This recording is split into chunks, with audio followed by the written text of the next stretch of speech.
Si te gusta el contenido de este canal y no te quieres perder ningún vídeo, suscríbete al canal y activa la campana para poder recibir las notificaciones cada vez que publico un vídeo nuevo. Y tú digamos, en los momentos cercanos a la competición, cuando digo momentos cercanos, una semana, 10 días antes, ahí que suele ser un momento bastante delicado, pues para no generar fatiga residual que nos vaya a la estabilidad de la competición. Tú ahí al deportista lo llevas al gimnasio, no lo llevas, le propones trabajo de fuerza, lo paras. ¿Tú ahí cómo lo enfocas? Depende un poco del deportista en cuanto a la experiencia que tenga, eso para empezar. Cuanto más experiencia tiene el deportista en ese trabajo de fuerza, más tolera el trabajo de fuerza hasta momentos más cercanos a la competición, ¿vale? Es decir, cuanto más adaptado está ese deportista al trabajo de fuerza, más se lo puedes prolongar hasta el momento competitivo. El que se prolongue y el que se acerque a ese momento competitivo no significa que no que no debas tú de adecuarlo, porque como tú has dicho, hay una fatiga residual que se puede llevar hacia la propia prueba de competición si ese contenido de la sesión de fuerza no se adapta a esa semana o a esos días previos a la competición. Pero esto es importante que lo diferenciemos con no hacer fuerza, ¿vale? Es completamente distinto.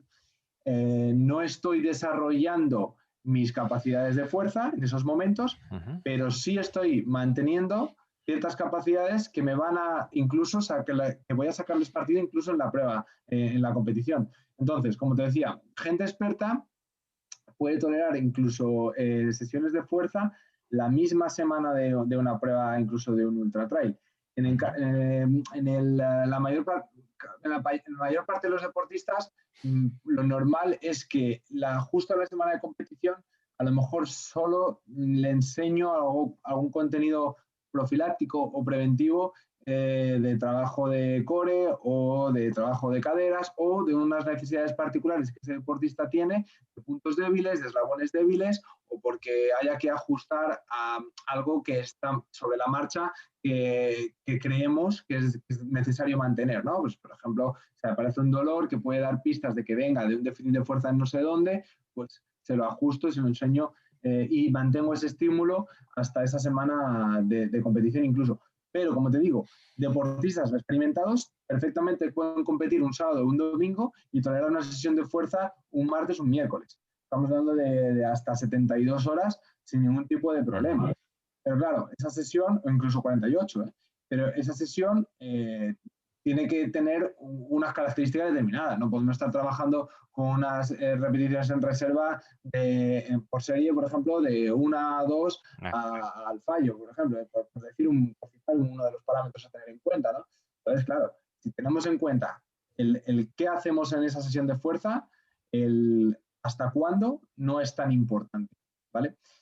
Y además también hemos dicho, cuanto más experimentado esté el deportista y más adaptado al trabajo de fuerza, mejor va a tolerar las sesiones de fuerza hasta unos días más cercanos a la competición y a su vez mejor va a tolerar la competición. Es decir, y a su vez antes va a volver a trabajar fuerza porque es capaz de recuperarse antes de una prueba. Ponemos el caso, por ejemplo, de Belén Rodríguez, que estuvo contigo hace poquito. Sí. Y ya, o sea, es una deportista que es que tú le puedes meter, sea la prueba que sea, una sesión de prueba de fuerza un miércoles o un jueves compitiendo un domingo y va a llegar bien a la prueba. O sea, no le va a pasar factura y a las 48 horas, pues a lo mejor le queda algo de residuo de la prueba, incluso habiendo sido un ultra trail, pero sí, pues estoy un poco cargada tal, pero bien, bien. Venga, ¿qué me toca esta semana? Está fuerte, Belén.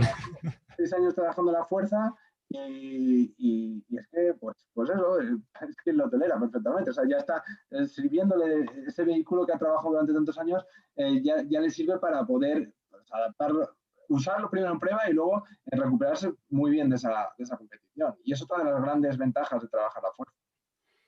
Pero claro, un deportista que sea menos experimentado y si todavía sigue en fase de adaptación a ese trabajo de fuerza, no te lo quieras llevar hasta esa semana de competición cuando estás comprobando que incluso adaptándote tú a ese daño muscular que estás generando y bajando la carga consecuentemente, todavía sigue teniendo unas sensaciones que no son óptimas, ¿no? Pues tampoco seamos ciegos. Vale, o sea, como siempre, escuchar e individualizar, que es lo es lo importante, pero bien, me gusta que hayamos hablado de esto porque, bueno, siempre es de cara, parece que lejos de la competición, como que la gente tiene como menos estrés, pero cuando nos vamos acercando al momento de la competición es como, hostias, a ver qué voy a hacer, no vaya a ser que, que lo que esté haciendo sea liarla, pero bien. Cada vez, Manu, como se sabe trabajar la fuerza mejor en este sentido, orientada hacia esto, Ujú, cada vez se opta más por mantener la fuerza hasta ujú, tiempos más cercanos a la propia competición. Y también, a su vez, el extenderla durante más momentos a lo largo del año, de la temporada. ujú. En ciclistas era muy común usar la fuerza pues poco menos que en pretemporada o en periodos en los que estaban sacando la bici 3 días Ujú. y después párate. No, es que luego ya no tenemos tiempo. No, no es que no tengas tiempo, es que no estás dispuesto a reducir absolutamente nada de ese trabajo específico porque no das pie a ver cómo influye lo otro porque no lo sabes trabajar. Claro. Claro, al final el desconocimiento a veces pues hace el hecho de, oye, pues no trabajo porque no tiene beneficios. No, es que no sabemos trabajarlo bien y por eso no obtenemos los beneficios asociados. Así que Claro.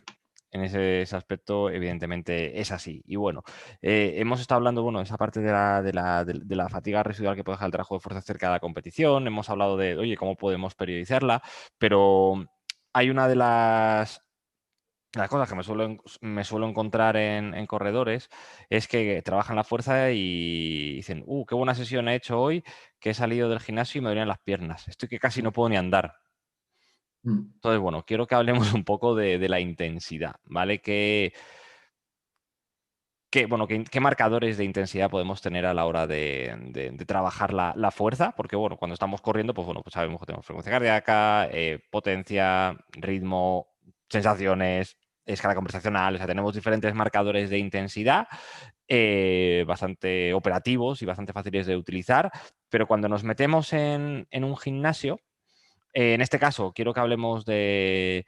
No quiero hablar, por ejemplo, de saltos a la hora de hablar de pliometrías. Quiero irme a las sesiones más orientadas a la fuerza dinámica máxima, que hay, evidentemente, en todas las manifestaciones de la fuerza tiene mucha importancia la intensidad que apliquemos y la densidad y todo eso. Pero quiero que hablemos del marcador de intensidad para trabajar la fuerza dinámica máxima. Por ejemplo, en sentadilla, ¿vale? Para que el que lo esté viendo el vídeo que entienda de lo que. O sea, que tenga en la mente que yo voy a hacer una sentadilla, ¿vale? Pues qué intensidad tengo que trabajar, qué marcadores tengo. Y hablando de corredores de larga y ultradistancia, ¿dónde tendríamos que estar trabajando? ¿A qué intensidades tendríamos que estar trabajando? O si estas intensidades varían en función del momento de la temporada. Bueno, la intensidad sin duda es uno de los más importantes, pero y ahora vamos a hablar de eso, lo que precisamente me estás preguntando ahora, pero has empezado preguntándome por todo eso que tiene que ver con las sensaciones que te comentan deportistas después de hacer la fuerza y en ello influye la intensidad, pero no es el único parámetro que tenemos que tener en cuenta para evitar estas situaciones indeseadas de Ujú, esas sensaciones negativas que nos genera la fuerza. Es decir, la intensidad, cómo trabajemos de intenso es un ujú, factor, pero también el cuánto trabajemos. Es decir, ujú, hay muchos factores que influyen en las sensaciones que después le estoy generando al deportista y en que la interacción con el entrenamiento específico sea más efectiva o menos efectiva. ujú, ¿Vale? Otro factor, además de la intensidad, es el volumen. El cuánto trabajamos en ujú, sesión de gimnasio es importante, pero no solo el único. Me explico, por ejemplo, el espacio de recuperación que haya entre la sesión de fuerza y la sesión específica, el número de sesiones de fuerza a lo largo de la semana, el volumen de trabajo total acumulado, ujú, por supuesto la intensidad en relación, por ejemplo, a cosas como la carga o la percepción del esfuerzo, el tiempo de recuperación, ujú. los propios contenidos, es decir, los propios ejercicios, Claro. cuánto rango articular tenga un ejercicio también influye en relación a si deja mayor o menor residuo. ¿Cómo está dispuesto ese ejercicio en relación al daño muscular que puede generar? Es decir, hay muchos aspectos a contemplar. En relación a la intensidad, es uno de los que los deportistas pueden, digamos, más percibir y más jugar con él a la hora de no pasarse, es decir, a la hora de entrenar de manera óptima, con herramientas que no tienen por qué ser muy sofisticadas, como por ejemplo, son aquellas que me preguntabas tú, como por ejemplo la percepción del esfuerzo. Ujú, Bueno, hay escalas de percepción del esfuerzo como las que podemos tener en el entrenamiento específico de resistencia, escalas que van de 0 a 10 en grado de percepción del esfuerzo. Entonces, la percepción subjetiva del esfuerzo es un ámbito que no debemos olvidar, pero no nos puede servir únicamente. O sea, lo tenemos que acompañar de otros factores o otros parámetros que sí que podamos medir. Otro que tiene mucho que ver con esto de lo percibido, pero que ya se va acercando un poco más a lo medido, es lo que llamamos repeticiones en reserva. Las reps in reserve, que es un aspecto que ahora está en el mundo de la fuerza, tanto a nivel deportivo como a nivel de trabajo de fuerza para el ámbito de la salud y de la estética, es fundamental. O sea, es que no hay manera de poder cuantificar una carga de manera global sin que no contemplemos este aspecto también de las repeticiones en reserva. ¿A qué hacemos referencia con esto? Pues, por ejemplo, hablabas de las sentadillas. Yo puedo pautar a un deportista para un momento determinado, para un bloque de trabajo, 4 series de 5 repeticiones y lo pongo a RIR 5 y eso significa que tiene que dejarse 5 repeticiones sin hacer, es decir, hace 5 y su percepción, una vez acaba esta quinta, debe ser de que pudiera haber hecho con esa misma carga 5 repeticiones más. Sí. Así que aquí estaríamos ya yendo más al carácter del esfuerzo, es decir, no quedarnos solamente con el RIR, sino no solamente quedarnos en repeticiones en reserva, sino también decirle, oye, porque claro, no sería, por ejemplo, un ejemplo, no sería lo mismo decir RIR de 2 por ejemplo, 6 repeticiones, puedo hacer 6 repeticiones y hago 4, es decir, me dejo 2 en reserva, que si hago 10 y me quedan para 12. Exacto. Es decir, que es importante el hecho de contextualizarle el número total que pudiera hacer. Exacto, el número total que pudiera hacer y que además no solo dejemos de manera fija, es decir, yo opto mucho más porque esté dentro de unos márgenes. Primero, porque si yo trabajo con unas series, no va a pasar lo mismo en la primera que en la cuarta, ¿vale? Entonces, obviamente me tengo que adecuar dentro de un margen porque lo que voy a sentir como deportista en esa última serie va a ser distinto a la primera. Entonces, ese RIR debe de ir también dentro de un margen, no debe ser un RIR fijo. Vale. Pero como te decía, ya es un parámetro mixto entre lo que es el carácter del esfuerzo y algo que podamos medir, como por ejemplo la carga en kilos. Entonces se queda ahí entre medias, nos va acercando hacia algo más objetivo. Si además a este RIR le damos unas características determinadas que incluyan una calidad de movimiento o una velocidad determinada, estoy hilando un poco más fino. Entonces ya tenemos que tener en cuenta una carga que que probablemente nos podamos aventurar a dar en un margen, una carga absoluta con un número de kilos determinados. Vamos a poner una RIR, unas repeticiones en reserva, también con un margen, como hemos dicho.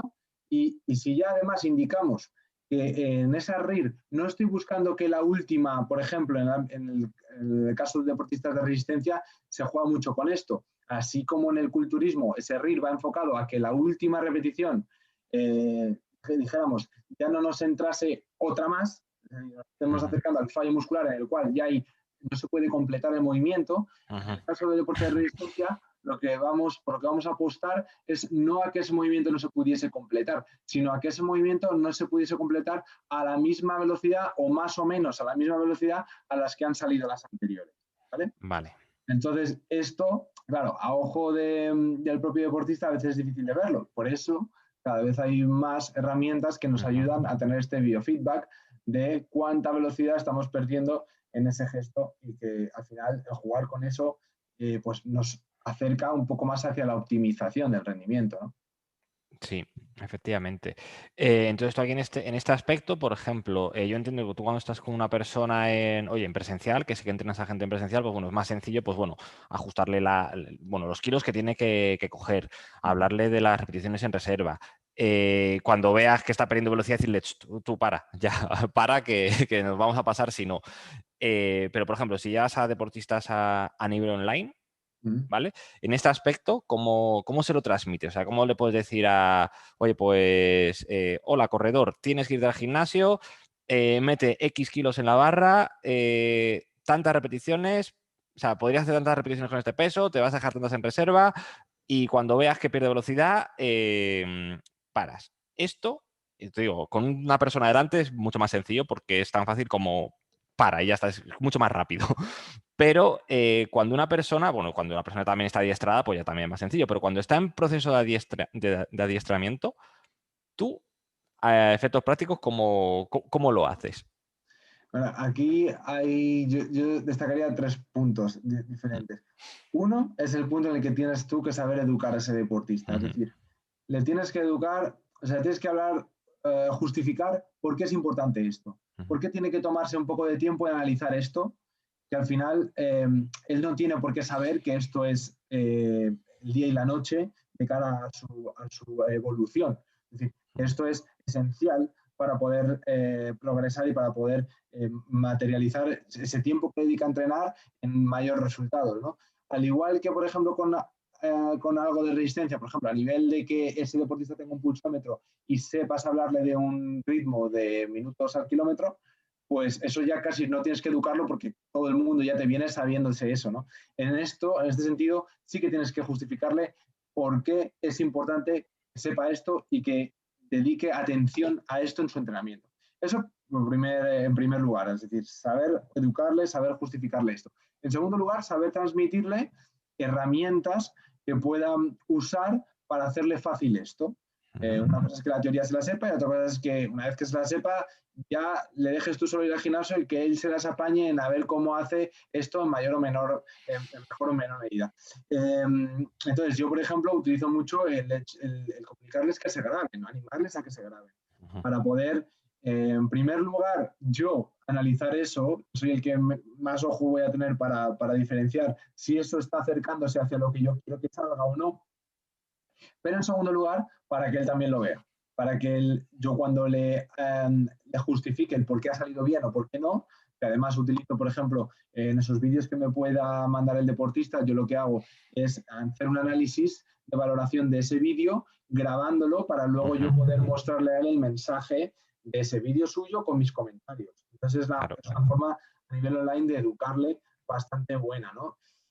Y un tercer punto, Manu, en el que queramos o no, hay que saber que evidentemente el deportista va a tener una parte de pérdida de lo óptimo con respecto a que tú estés ahí. Es decir, Ujú. hay algo que por mucho que avance la tecnología y que ese deportista adquiera más conocimientos y más aprendizaje, pues oye, a lo mejor no va a salir exactamente igual eso con que poder hacerlo lo más óptimo posible. Pero es que da igual, porque a eso estamos hablando de cuál es la diferencia, a lo mejor es un 5%, pero tú estás pudiendo ayudar muchísimo solamente con todo lo anterior. Claro. Y es algo perfectamente capaz de poder hacer él y poder hacer tú. Entonces vamos a quedarnos con eso. Y en ese punto también el poder ayudarnos la tecnología y de saber que hay aplicaciones que este trabajo ya lo están haciendo, que este trabajo ya lo Ujú. están facilitando. Por Sí. ejemplo, aplicaciones como MyLift o MyJump, que son Ujú. aplicaciones que son de una usabilidad brutal y de una capacidad de adquisición súper fácil para Ujú. poder implementar esto y llevarlo a la práctica, gracias a científicos como Carlos Basalobre, que para eso han hecho cosas como esa tan útiles, ¿no? Pero dicho esto, también es verdad que a mí, por ejemplo, particularmente, pues me es mucho más fácil usarlo yo en mi entrenamiento presencial con clientes que el saber llevar esto a la práctica de que en el día a día todos los deportistas lo lleven a cabo. Y esto, el responsable principal soy yo. Es decir, yo tengo que ser capaz de eso. Si no lo he hecho hasta ahora con el 100% de los deportistas, pues también es porque yo no he sabido de alguna manera hacerlo, ¿no? Pero están ahí, son herramientas o sea, la capacidad, el potencial está ahí en que lo podamos conseguir. Sí, sí, sí, efectivamente. Yo a ese nivel, por ejemplo, el tema de las aplicaciones de MyLift, MyJump, incluso hay deportistas que deciden invertir en un encoder, pues bueno, digamos que facilita esa labor porque, bueno, es adiestrar en uso de tecnología, explicar el porqué de las cosas, pero bueno, al final es como cuando vas, como has dicho tú, mirando el reloj. Oye, si te dicen que vayas a 4:30, pues es a 4:30, ya está. Si estoy yendo a 4:10, o sea, a 4:10 voy rápido y si voy a 5 pues voy lento, ya está. Lo ajustas con eso. Pues al final con estas aplicaciones o con un encoder sí que lo afinas más. Pero yéndonos un poco a personas que no tengan acceso, que no quieran a día de hoy actualizarse en ese sentido, no quieran utilizar tecnología para entrenamiento de fuerza. Tú, por ejemplo, evidentemente has hecho esa parte de corregirle, de una corrección. Oye, mira, grábate, mándame un vídeo y te corrijo. Vale, te doy el feedback, eso es súper potente y necesario, porque al final es como estar con la persona, simplemente pues en diferido, ¿vale? Para que vayan aprendiendo. Pero a la hora de decirle, oye, mira, coge X peso, tú tienes que coger este peso. Tú ahí, ¿cómo afinas el peso? ¿Qué tipo de test o qué tipo de pruebas haces tú con los deportistas que tengas, por ejemplo, a nivel online para decirle, oye, coge el peso X para hacer sentadillas? Bueno, la verdad es que yo, como todo el trabajo de fuerza que programo es individual, es decir, no utilizo referencias, a ver, evidentemente utilizo referencias de tablas del Excel que puedan estimar cargas, por ejemplo, hablando concretamente. Si yo hago test de carga, no hago test de 1RM, porque no es rentable, ya sabemos, ya tenemos argumentos de sobra para saber por qué no hacemos test o por qué no es lo mejor hacer test de 1RM, utilizo tablas en las que ya se estima que el trabajo a unas repeticiones submáximas, véase 3 o 5 RM, me estima esa repetición máxima, ¿no? Evidentemente utilizo esos valores de una carga estimada para ponerlas en un programa de entrenamiento y que me lo lleve a un valor absoluto, a una carga numérica, no a un porcentaje de carga que el deportista tenga que adivinar. Claro. Pues hoy creo que mi RM es tal, si Dani me ha dicho que el 85%, esto me sale a tal. No, a él te vas a tener que poner el kilo. Ya está. Entonces, eso lo utilizo, por un lado, desde test, desde mediciones, estimo cargas que quiero que tenga ese deportista en esa semana y luego en base a progresiones. Es decir, si estoy en un mesociclo determinado que utilizo 4 semanas de carga o 3 semanas de carga, una de mantenimiento y luego una de descarga, pues sé que la semana 1 esa carga va a llevar X, la semana 2 va a llevar una progresión a esa X, llamar X más 1, o llámalo como quiera, la progresión no siempre va en la carga, a lo mejor las progresiones en un momento determinado van en relación al volumen o en relación a la velocidad de movimiento generada, que aquí volvemos a lo mismo, es un poco más difícil de medir, pero aún así es importante decirle al deportista, oye, que el énfasis esta semana no es en que muevas más kilos, no es en que hagas una serie más, es en que te centras en que si mantuviste la velocidad de 6 repeticiones la sesión anterior, 4, y ya notaste como esas 2 últimas te cayó, pues en esta, la quinta, sácala sí o sí. Si metes una sexta a la misma velocidad, pues oye, lo has bordado, tío. Entonces, te quiero decir, no hay unas claves de, vale, has entrado en este ciclo, le doy al on y ya directamente vas a salirte con 3 semanas seguidas del programa en la que ya automáticamente te va a decir la carga con la que progresas cada semana. Pues es que a lo mejor no va solo de carga, a lo mejor no va solo de peso. En otro tipo de especialidades sí que se puede trabajar más así. Yo lo he hecho desde el ámbito más del bodybuilding o del ámbito del fitness estético, pero en esto lo cuido mucho más, intento cuidarlo mucho más, porque es que además en un momento determinado, esa semana el deportista ha tenido un problema con un ejercicio determinado y ¿qué le metes? La semana siguiente de progresión y te quedas tan ancho, cuando a lo mejor te han dicho que es que no has sabido hacer ese o que le ha dolido no sé qué al hacerlo, tú vas y le pones más. Pues muy bien. A tope, hasta que explote. No, es broma, ¿eh? Sí, efectivamente. Vale, y oye, siguiendo en esta línea, quiero preguntarte tu opinión. Esto es, evidentemente, es una opinión completamente que puedes decir lo que quieras. No es a nivel científico ni, bueno, sí que tiene. O sea, no es científico, simplemente hemos hablado de esta parte de, oye, que tenemos aplicaciones como las de MyLift, MyJump, que tenemos ciertos encoders para medir la pérdida de velocidad en el gesto, pues ¿tú crees que igual que ahora es normal tener un GPS o tener un pulsómetro, o también se está normalizando el hecho de tener incluso un potenciómetro en corredores? ¿Tú crees que para el trabajo de fuerza de aquí, no te digo a un año, pero de aquí a 10 años, de aquí a 15 años, esté muy normalizado el uso de estos dispositivos en el trabajo de fuerza y que realmente nos ayuden mucho más a lo que te decía, a lo que el deportista no diga, qué bien me dio el día de hoy que tengo las piernas reventadas? Indudablemente. Pero fíjate, ya no es tanto por el avance de la tecnología, porque eso no es un futuro, eso es ya un presente. O sea, ya hay herramientas para eso. ¿Cuál es la diferencia entre que dentro de 10 años podamos estar utilizándolas mucho más ahora? El nivel de conciencia en el público, en el usuario, de la importancia de eso. O sea, ahí es donde está la clave, en cambiar la mentalidad, en realmente pasar a que la brecha, ese gap entre lo que está demostrando la ciencia y lo que están comprobando los usuarios sea cada vez menor. en el momento que tienes esa distancia mucho más reducida, la tecnología ya lleva estando tiempo. Pues es que ya las tenemos de hace tiempo. ¿Qué necesitas? ¿Que sean mejores? Pues seguramente todavía te las pondrán más fáciles, más económicas, con una interfaz mejor y que se comparta por Facebook si quieres. Pero es que, bueno, a ver, una parte sí que puede ser el que esto contribuya a que todavía sea mejor, pero la clave no está en el desarrollo tecnológico, está en la mentalidad, a nivel de conciencia, y en el que cada vez más público se conciencie de la importancia de eso y lo comparta y lo transmita. Bueno, no queramos dejar el tema en el público. Nosotros, los entrenadores, son los que tenemos ese papel. Pues eso, no es otra cosa.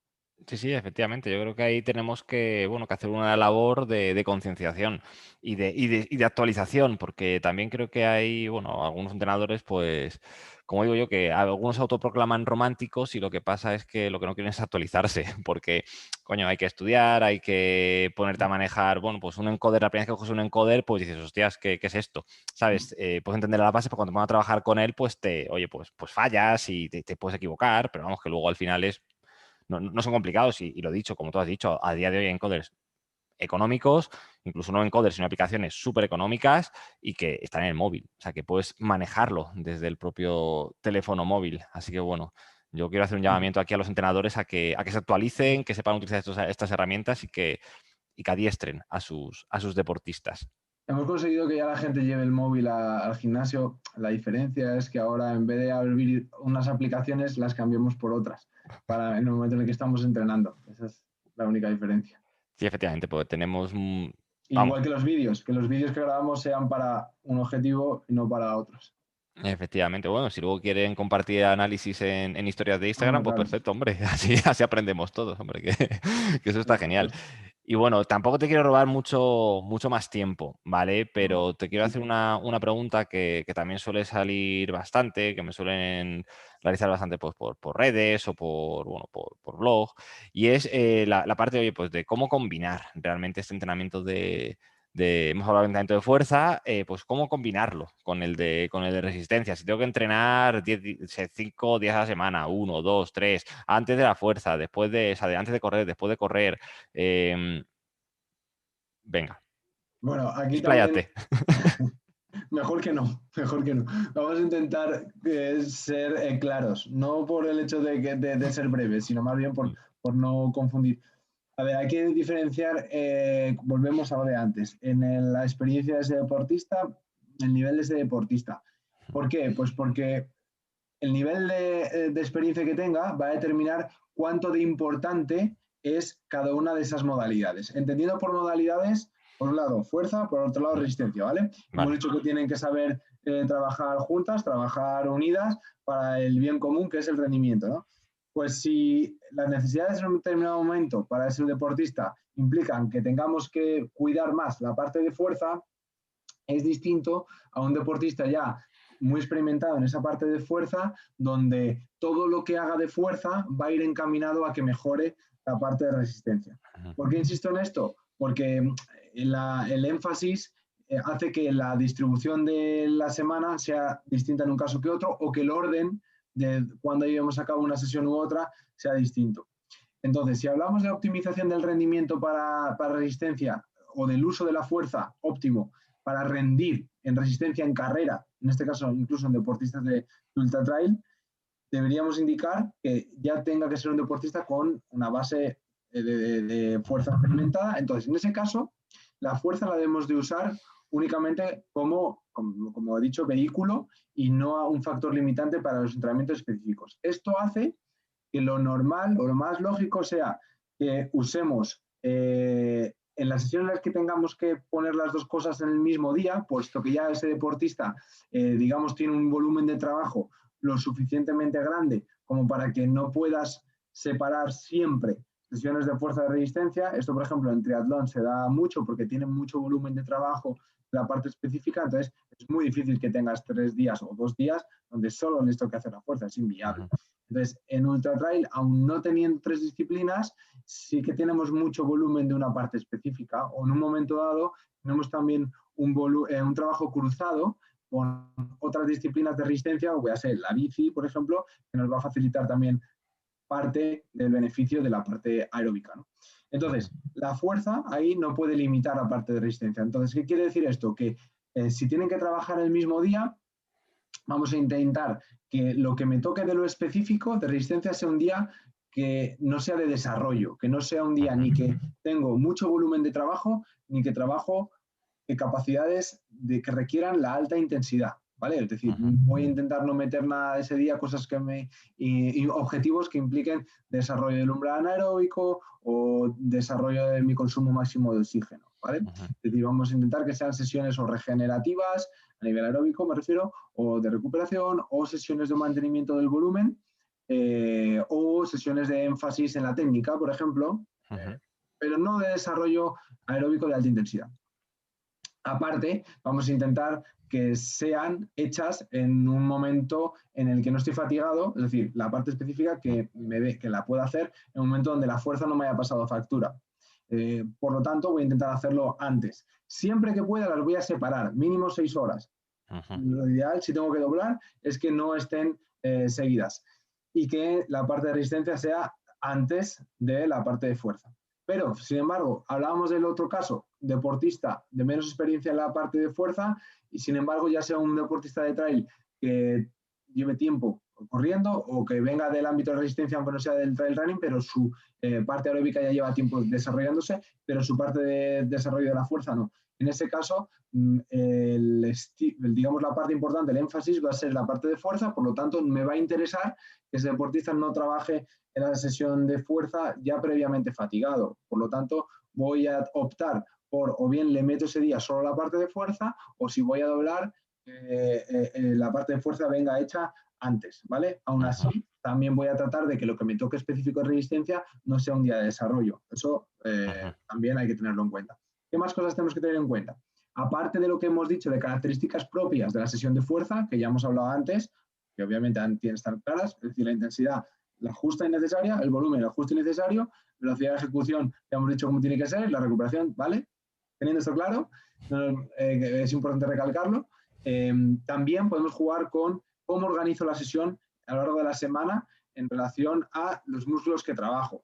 ¿Por qué? Porque, por ejemplo, esto en triatlón también pasa mucho. Si meto un trabajo de fuerza que me desarrolle principalmente en miembros inferiores, porque esa sesión de fuerza va encaminada a carrera, pues a lo mejor va a poder encuadrarme en un día que doblo con agua, ¿no? Depende.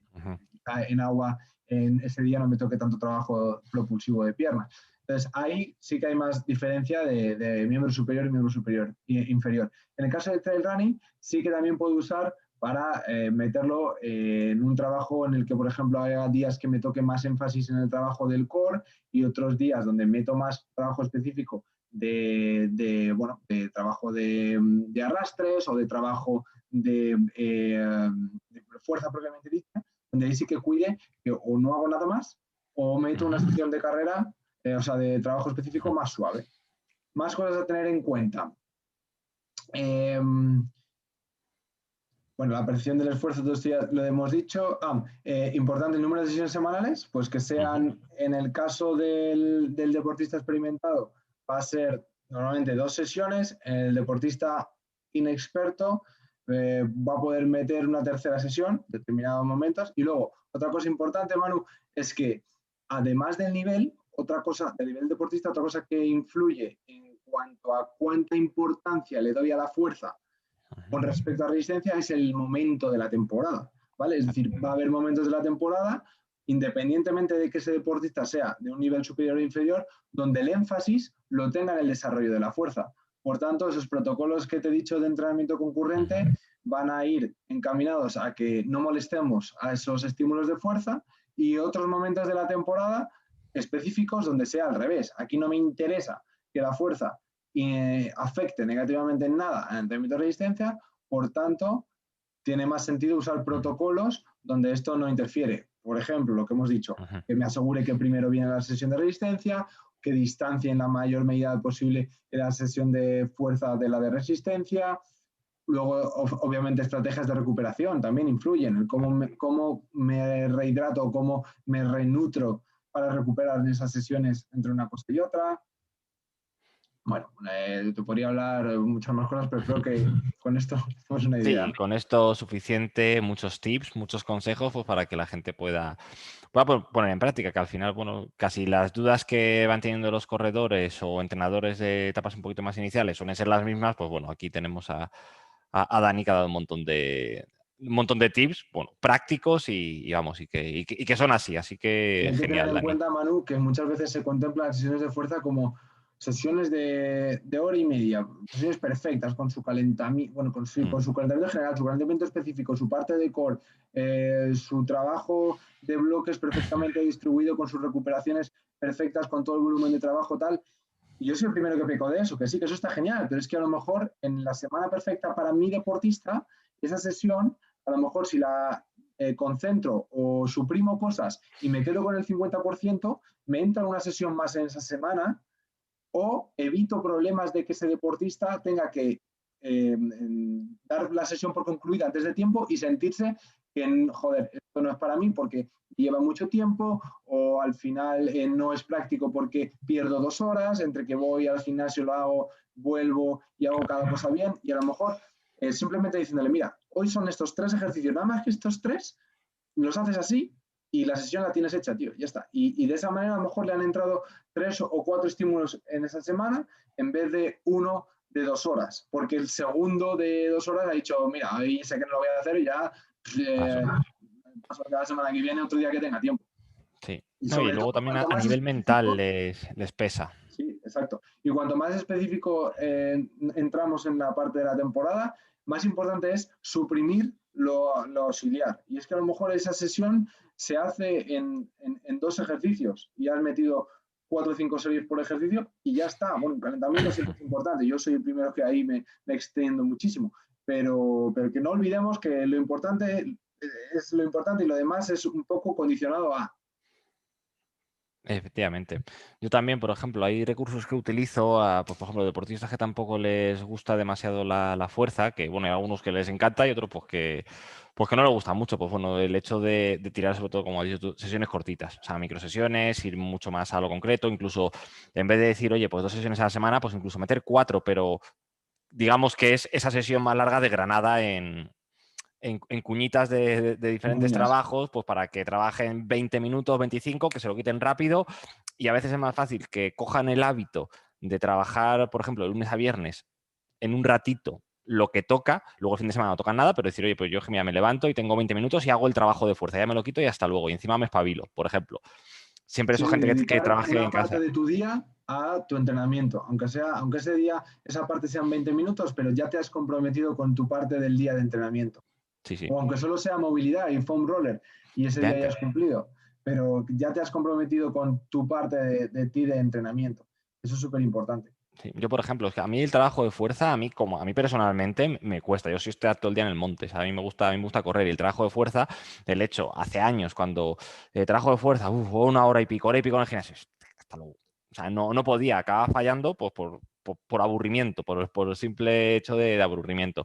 Y en cuanto empecé a entrenar más días, pero menos tiempo, y lo que hacía era dividirme la sesión en más días, en mi caso, para mí, que soy un deportista que le cuesta ese trabajo de fuera, pues me ha venido mejor y fallo muchísimo menos. Y al menos dices, bueno, si tengo 5 sesiones a la semana de fuerza y he hecho 4, oye, pues ya he hecho más de lo que iba a ver, o sea, más de lo que hacía en momentos que me planteaba el trabajo de fuerza de 1 hora y media del tirón, porque yo 1 hora y media encerrado trabajando a la fuerza, que a mí me daba algo, o sea, no acababa casi todas las sesiones, o sea, me dejaba cosas, porque por aburrimiento. Ya. Y sabes cuándo, bueno, yo de esto me he dado cuenta únicamente por deportistas y por clientes que les ha pasado como a ti, porque estas son cosas que a mí, que me chifla esto, pues no caes porque no te pasa a ti, ¿no? Pero por deportistas sí que me he dado cuenta de eso y es igual. ¿Y sabes otro punto que es súper clave donde tienes que tener en cuenta esto para dar en el éxito? Te lo digo. Claro que sí, hombre, cuéntanoslo. Es con deportistas cuando tienen que hacer viajes, o por temas de trabajo, o por ocio, o por incluso por otras competiciones. Es decir, la gente muchas veces, somos nosotros los primeros en los que englobamos el tema de la fuerza o lo relacionamos directamente con gimnasio. Y si lo hacemos ver al deportista, sí. Y entonces el deportista dice, vale, fuerza, gimnasio, luego, si no hay gimnasio, no hay fuerza. Pues ya está. Pues si una semana sé que no voy a tener gimnasio, Dani, olvídate de fuerza esta semana y ya está. Y se queda tan tranquilo porque sabe, porque a él le da igual, porque no entiende que estar una semana sin hacer fuerza implica perder estímulos y perder adaptación. Eso lo sabes tú. Entonces, si le dices, tío, no estés una semana sin hacer fuerza, pues es que pierdes adaptación, no te adaptas. Eso no llega a ningún lado. Pero si le facilitas esos contenidos adaptados a que los pueda hacer cuando no tienes gimnasio o cuando tienes que estar adaptando tu trabajo, tu contenido a que trabaje con otro material, porque en la casa donde va esa semana solo se puede llevar las gomas o solo se puede llevar un kettlebell o solo la colchoneta, si tú le haces ver que es tan importante que trabaje el trabajo de fuerza que tú estás incluso comprometido a adaptarlo a que eso solo valga para una sesión o 2 sesiones, pero se lo mandas tal cual adaptado a que lo pueda hacer y que no te puede decir que no, porque no hay excusa que valga, pues ya es consciente de esa importancia que tiene eso que tú le estás diciendo. Ya no es, se lo dices tú porque te mola a ti esto, no. Es porque sabe él que es bueno para él y que es importante. Efectivamente, efectivamente, que sean partícipes y conscientes de que esto es bueno, de que esto es bueno. Y yo ahí, por ejemplo, como soy el primer, o sea, yo te digo, tú me tienes que entrenar a mí y te pegas cabezazos contra la pared. Ahora ya no, porque ya estoy más alineado con el trabajo de fuerza conmigo. Con mi deportista siempre lo hago, pero conmigo he sido un desastre porque soy el primero que no, como te he comentado, que no le gusta, pero ya lo hago y de esta manera. Entonces, pues bueno, el hecho que tú has comentado de poder llevarte las cositas, de ese cariño, de ese mimo, al poder hacerlo de esa manera. Yo, por ejemplo, lo que hice pues en una habitación de casa, pues bueno, poner las cositas que para trabajo de fuerza y es que ni me desplazo, lo hago ahí. Lo hago ahí y ya está. Pues encima, como dices tú, que ya lo tenga que relacionar encima con ir al gimnasio. Pues claro, yo era de esos. ¿No hay gimnasio? Pues mira, una semana sin hacer nada. Eso que has dicho es que soy yo de manual, soy yo. A nosotros nos pasa factura estar una semana fuera sin hacer la fuerza, pero al 90 o el 80% de los deportistas que entrenan para esto no sufren por no hacer fuerza. Entonces tú eso no lo ves hasta que no te das cuenta que al final lo que se traduce es que directamente dejan de hacerlo y que tú, que sabes que eso no puede suceder porque les lleva a perder rendimiento, les acercas la manera de resolver ese problema. Ya está. Efectivamente. Oye, pues Dani, que muchas gracias por todos los consejos, que te he quitado un montón de tiempo. No Al hemos quitado final, nada, lo hemos invertido. sí, eso sí, está bien invertido y seguro que... Que le haya llegado a gente este mensaje que entiendan un poco más o ayude a resolver incertidumbre de todo esto, ¿no? Hombre, seguro que O a sí, generar porque interés.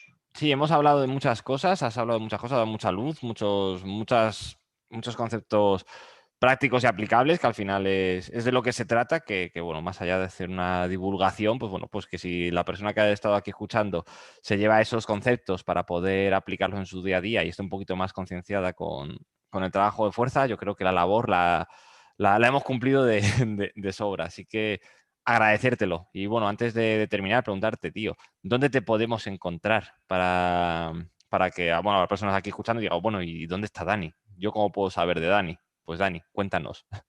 Bueno, pues como os decía al principio de la entrevista, mi marca personal es Lift for Run, Lift de levantar y for Run para correr con el 4 entre medias. Te pasaré la web, creo que ya la has visto, creo que ya la tienes. Sí. Mi dirección de correo, daniel@liftforrun.com, es la dirección de contacto donde pueden localizarme ahí. A nivel de redes sociales, por ejemplo, tengo la dirección, mi nombre de Instagram es Dani Blanco Trainer. Dani Blanco Trainer, y en Facebook Daniel Blanco Galindo, todo te lo puedo pasar para que lo tengas también. Y como he dicho, pues o bien a través del formulario de contacto en la web, o bien a través de mensaje privado en Instagram, o bien un email para cualquier cosa que necesiten. Sé que habrá cosas que no hayan podido quedar claras y que la gente quiera más profundidad, o simplemente gente que todavía no haya esto resuelto todas las dudas que puedan tener con algo.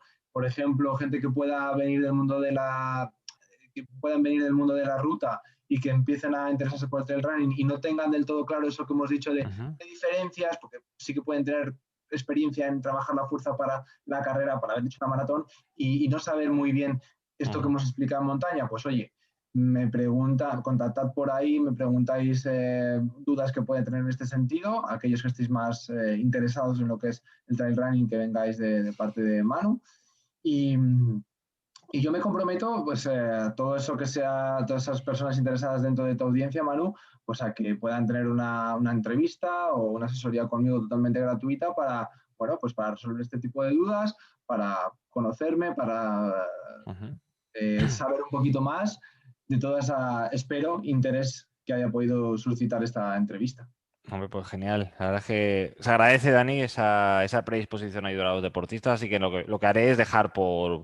Si lo están viendo desde el blog, pues verán aquí debajo en el blog tu contacto. Si estás desde YouTube, pues verán ahí tu contacto, ¿vale? Voy a dejar ahí todos los enlaces para que directamente pues, puedan contactar contigo y eso, que tú termines de resolver alguna duda, si se ha quedado alguna duda, y eso, que muchas gracias por esa predisposición para ayudar a los corredores, que así da gusto, tío. Se nota que te mola lo que haces, la verdad. Sí, eso no se puede esconder, ni tú tampoco puedes esconderlo. Estamos afortunadamente condenados a vivir con ello. Bueno, una buena condena, me la quedo, ¿eh? Oye, pues Dani, que no te quito más tiempo, te doy las gracias, eternamente agradecido por tu tiempo y nada, eternamente también agradecido a las personas que han llegado hasta aquí, a este punto, para ver toda la entrevista completa. Así que bueno, Dani, si voy por el sur, que suelo bajar por el sur, te iré a visitar. Por supuesto. Y nada, cuando subas para Madrid, tío, pásate por aquí, echamos una vuelta por el campo. Muy bien, Manu. ¿Vale? Muchísimas gracias. Para ti, pronto. Un abrazote. Chao, chao. Un abrazo. Ahora. ¿Tienes ya una copia de mi guía, las 7 claves para preparar un ultra trail? Si todavía no la tienes, dirígete por favor al enlace que encontrarás más abajo en la descripción de este vídeo y descarga una copia gratuita. En la guía te explico las claves más importantes para afrontar una prueba de ultradistancia corriendo por la montaña o por el desierto.